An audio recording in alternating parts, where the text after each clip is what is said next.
Salve cervejeiro, salve cervejeira, muito bem-vindos a mais uma edição do Pindureta Cast, podcast das boas cervejas e das boas histórias. Hoje mais um episódio da série Beerpedia e a gente vai falar um pouquinho sobre o estilo Hazy IPA e vamos tomar essa cerveja aqui da Spartacus.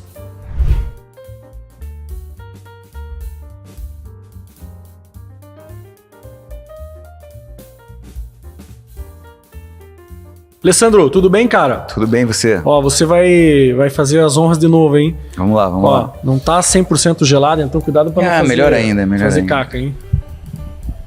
Tupsh. Cara, essa... Não, pode te servir, quero ficar apreciando a cascata de espuma, hein? A cerveja foi uma boa produção de espuma, né? Boa, excelente. Eu acho mais fácil. Eu tô meio engessadão aqui. Cara, veio aqui o aromão da bicha. Legal, né? Que elas fazem bastante em lata esse estilo, né? Sim, sim. É porque, principalmente pelo fato de não pasteurizar, né? Mas conta pra gente aí, cara. Hazy IPA, Juicy IPA, tem mais algum sinônimo pra essa bicha aí, não? Hazy IPA, Juicy IPA, New England IPA. New England IPA, claro. A NEIPA. Saúde, cara. Saúde. Que dessa fonte nunca seque.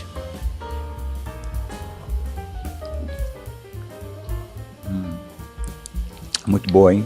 Muito boa. Quando é que começou essa onda aí de Cara, esse de aí, NEIPA? eu acho que assim, sempre assim, existe muitas tendências no meio da cerveja artesanal, né?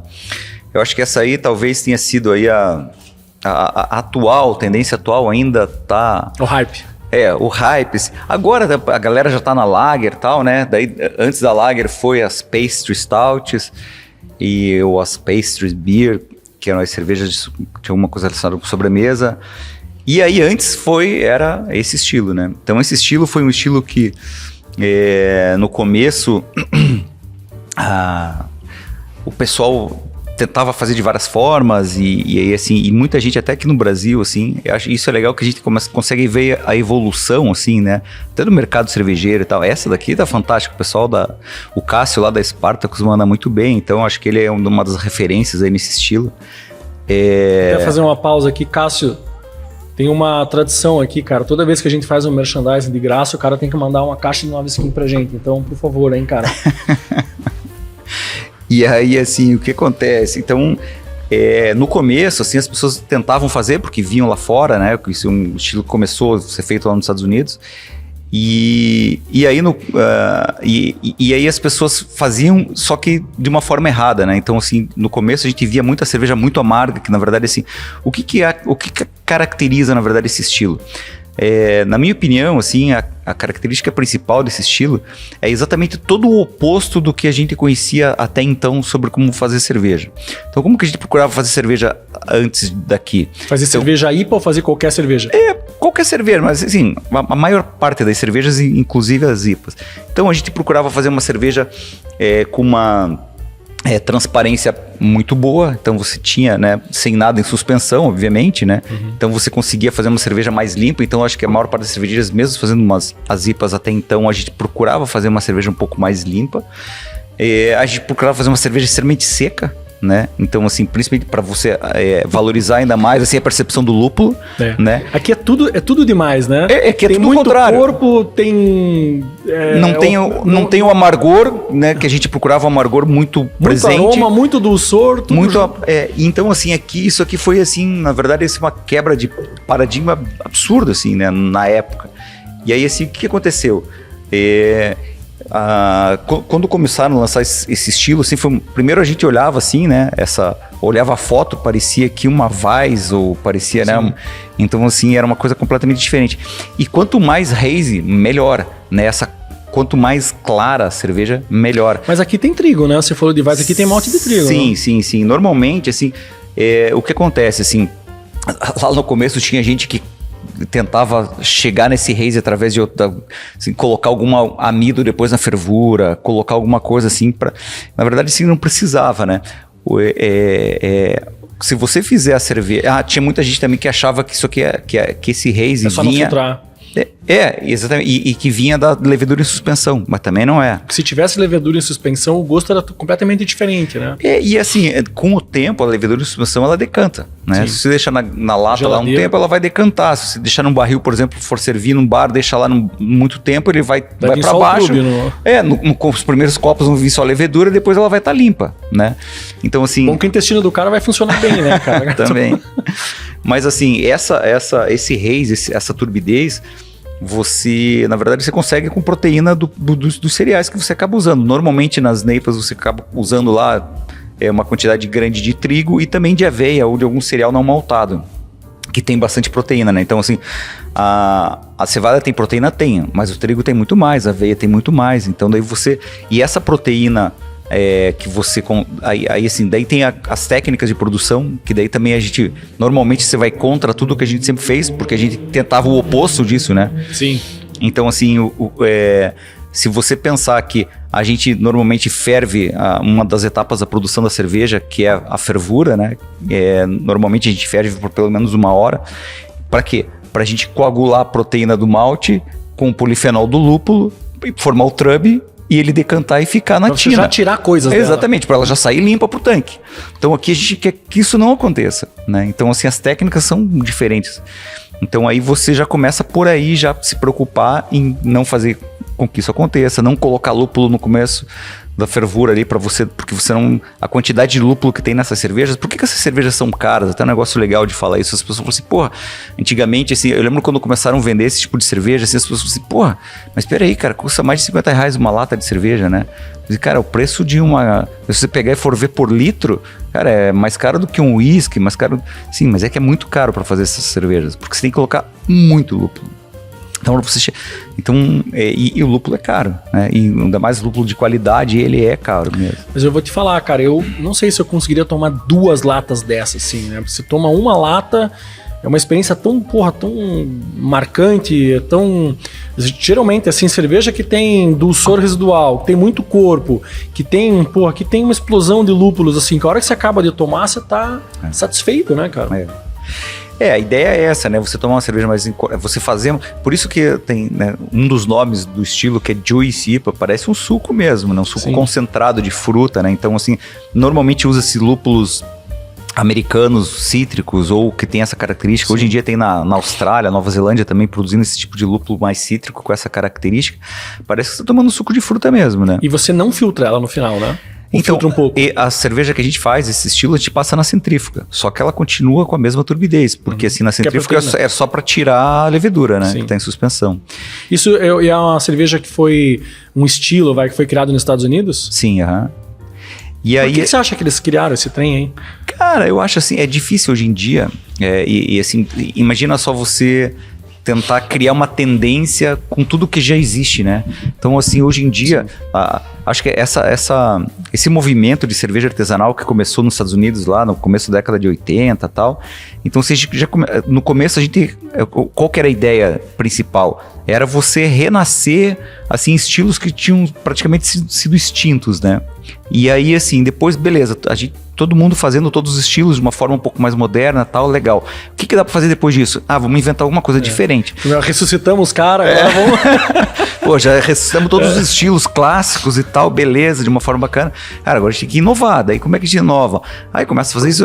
Essa cerveja pra mim foi uma ideia genial, cara, porque você chega e fala assim, pô, vamos fazer uma coisa diferente de tudo que existe até então, né? Será que fica legal? Ficou legal. E sim, tanto que na minha opinião é um estilo que é um estilo que veio pra ficar, né? Hoje em dia, assim, é muito presente. Você sempre vai achar esse estilo pra vender em qualquer lugar do mundo que trabalha com cerveja artesanal. Então, já teve, acho que mais no hype do que tá hoje. Engraçado. Só que... Eu comecei a tomar cerveja lupulada pela APA, né? Uhum. E daí depois veio aquela onda das West Coast IPA, né? Uhum. Que tinha uma cor um pouquinho mais avermelhada, tinha um levezinho dulçor ali também.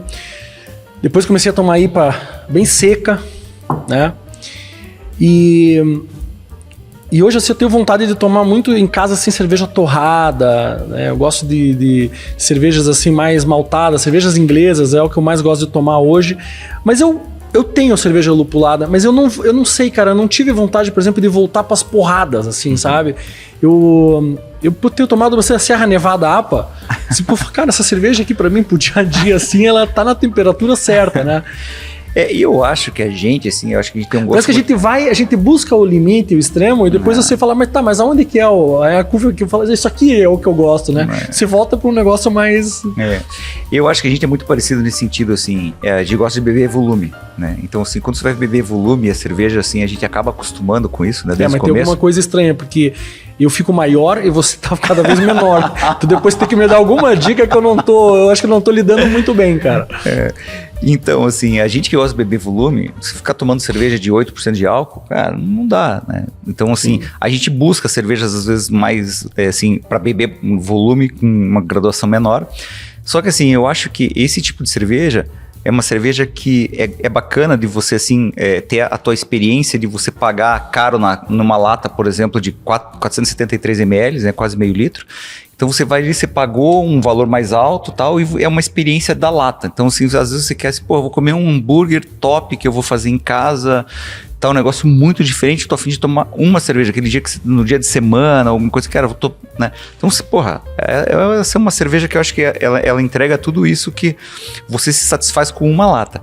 Né? Se a gente tá no final de semana ou já tá num momento assim que a gente quer beber mais, a gente busca, normalmente eu acho assim, eu também sou assim, eu procuro, assim, existe, ao contrário do que às vezes muita gente pensa, assim, existe muita cerveja muito boa com uma graduação ali próximo de 4,5%, 5% de álcool. Acho que assim, a Session IPA, ela entrou muito nessa onda porque assim, eles entregam sabor, entregam aroma. Eu ia te interromper e falar isso, cara. Cara, quarta-feira, hoje estamos gravando aqui, sexta de manhã, né? Quarta-feira à noite, fiz uma reunião aqui com um amigo de trabalho e tal, e aí a gente tomou uma London Pride. E aí... Depois eu fui olhar assim, tinha, se eu não me engano, 4,3 de álcool. Uhum. E recentemente eu tomei, eu não me lembro se era a Old Speckled Ham ou era o Wexford. Cara, tem uma delas que é 3,8. E é uma cerveja boa pra caralho. Você fala assim, tem uma elegância e tem uma complexidade que não é uma complexidade over, assim, é uma complexidade que se transforma numa elegância. Você, cara, tem um monte de coisa aqui, mas tá tudo bem encaixadinho, né? Eu acho que o cara, quando chega nesse nível, assim, é muito tesão, né, cara? É verdade. E assim, a gente tem hoje em dia, assim, várias opções de haze um pouco menos de álcool. As haze até essa tá com 7,5. Aí, então, assim, uma coisa importante de falar, assim, sobre... a graduação alcoólica de cerveja lupulada. Quando você quer uma extração muito grande de aroma, principalmente de aroma do lúpulo, assim, o lúpulo, o que traz o aroma no lúpulo? São os óleos que tem no lúpulo. O lúpulo é uma flor. Os óleos essenciais ali. Então existem alguns óleos no lúpulo que o aroma está nesses óleos. Como que o óleo não é solúvel em água?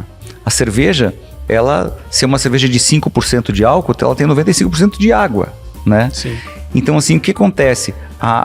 O óleo ele só vai ser solúvel em álcool. Então, quanto menos álcool, mais lúpulo você vai ter que usar. Você puxa mais o álcool para extrair mais. Quanto mais álcool tiver na cerveja, mais extração você vai ter do lúpulo. É muito legal. Então, isso é uma coisa que as pessoas...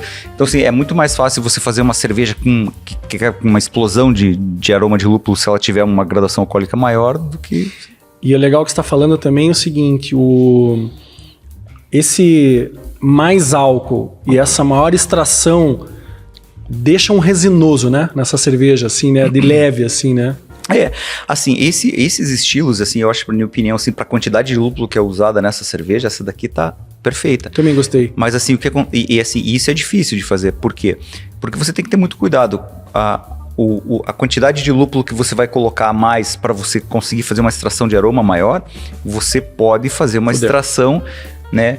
De coisas que você não quer. Exatamente. Então, assim, isso você tem que ter todo esse cuidado e tal. E aí começa a diferença de uma cerveja excelente para uma cerveja boa. E eu queria voltar num ponto do começo da conversa ali. A gente está falando um pouquinho de álcool e eu queria falar um pouquinho sobre o que a gente falou da lata. Uhum. E você puxou o termo da cerveja refrigerada, né? Uhum. Por que os caras fazem essa cerveja e tentam vender... Tentam vender ela refrigerada. Uhum. Acho que os caras do Serasa me cobrando um boleto. Depois eu pago, tá?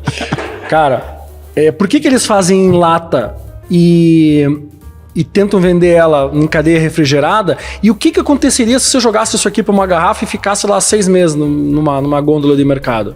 Legal. Essa pergunta é bem bacana, cara. E sim, as pessoas me perguntam isso e eu acho legal explicar. Pelo seguinte, a cerveja, aqui nós estamos tomando uma cerveja que é feita da forma normal com 4 ingredientes. Então aqui a gente só tem a água, os cereais, aqui na verdade tem mais de um cereal provavelmente, o lúpulo e a levedura. Acabou. Então assim, essa receita há séculos é a receita que deu certo, por acerto e erro, o homem descobriu uma forma de fazer. E aí assim, cada ingrediente desse é importante para alguma coisa. E o lúpulo, por que ele é importante na cerveja? Para 2 coisas. Primeiro, para dar o amargor, nesse caso aqui, amargor, sabor e aroma. Mas o lúpulo, ele é um antioxidante, ele é um conservante natural, ele inibe a propagação de bactéria, né? Então dificulta a cerveja dela ela estragar, na verdade, através de acidificação por propagação de bactéria, mas também o lúpulo, ele é um antioxidante natural. E aí, assim, o que isso quer dizer? Quer dizer que a primeira coisa que vai oxidar na cerveja vai ser o lúpulo, né? Então, assim, como as cervejas artesanais, elas não usam nenhum tipo de antioxidante, alguma coisa assim, o que acontece? Se você pegar, por mais cuidado que você tenha em toda a parte da produção, sempre você vai ter uma quantidade de oxigênio dissolvido na cerveja. Quantidade de? Oxigênio dissolvido. Quando você invasa a cerveja, você vai ter alguma coisa de incorporação de oxigênio em toda a parte do processo, principalmente da finalização da cerveja, porque até a fermentação não tem problema. Depois da fermentação que você tem problema com oxigênio. Você vai ter um pouco de oxigênio. Então o que acontece? Se você pasteurizar essa cerveja, você vai forçar uma oxidação prematura. E o que vai oxidar? O lúpulo. Porque ele é o antioxidante da cerveja. E a hora que esse lúpulo ele oxidar, o que vai acontecer?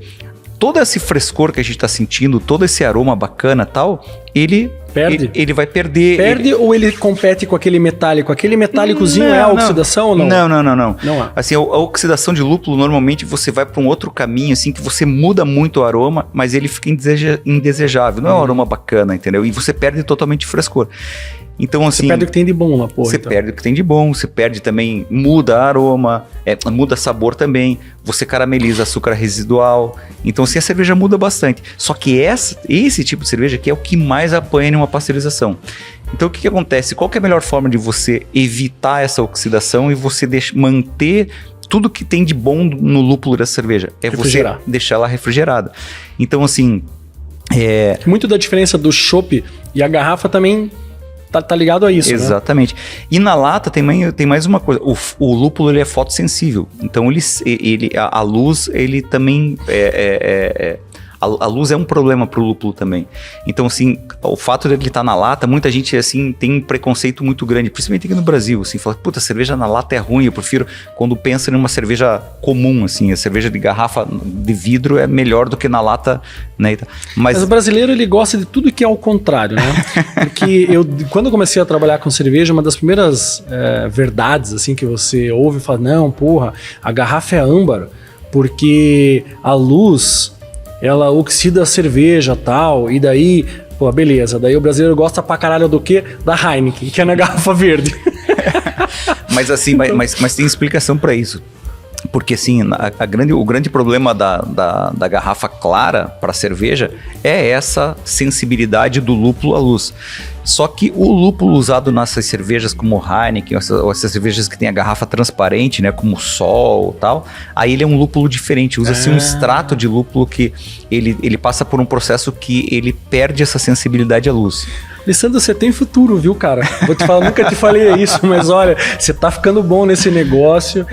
Cara, eu gostei um monte desse papo aqui, cerveja muito boa, Cássio, manda 2 caixas, tá? Não manda uma só. E foi muito legal, te agradeço. E cara, vamos pra frente. Vamos embora.